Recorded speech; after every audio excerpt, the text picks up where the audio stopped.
And listening to that full speech was our Chief Foreign Editor, Rob Parsons, who's with me here in the studio now. Rob, just give us an overview then. What does the President think France's military strategy is going to look like for the next few years? Well, what he's saying essentially is that Europe is facing, and the world is facing, a unique and alarming moment, things accelerating with frightening pace.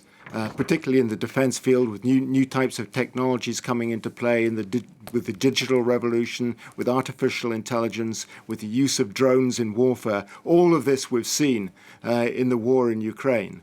And this makes it imperative for France to look ahead, to think where it's going to be in 2030, so that by the time we get to 2030 in France, France has a strategic approach and armed forces in place that reflects the decade after that rather than the decade that preceded it. And he looked back in the past and said, 2017, when they looked at what they had then, in many respects, things reflected the strategic position of France back in 2001, when the fight was an anti-terrorism fight primarily.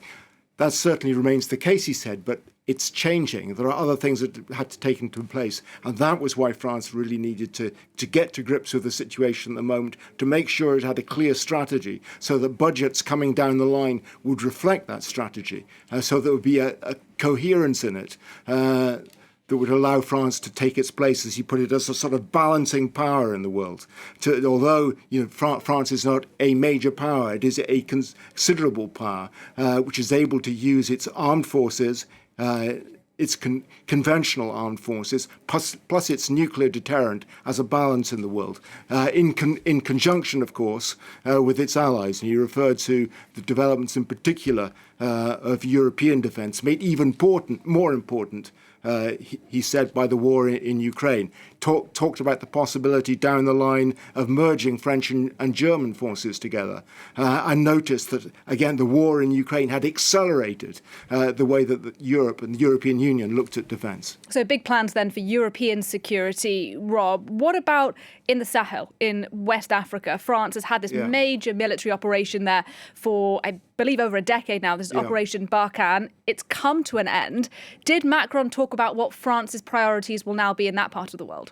Yes, he spoke at some length at the end of his speech about what France was going to be doing in Africa in general. But obviously at the back of his mind when he was talking about Africa, he was talking about Operation Barkhane and what replaces it. What is France's role going to be in the Sahel? With Barkhane ends a phase. And although President Macron went out of his way to praise the role of France during these last few years in the Sahel, he also noted that there were almost inbuilt deficiencies in operations like Barkhane, that the France going forward had to look at how it intervened and how long it was going to intervene for. Operations in the future, he said, had to be time limited. There had been occasions in the past when it seemed like France had overstayed its welcome.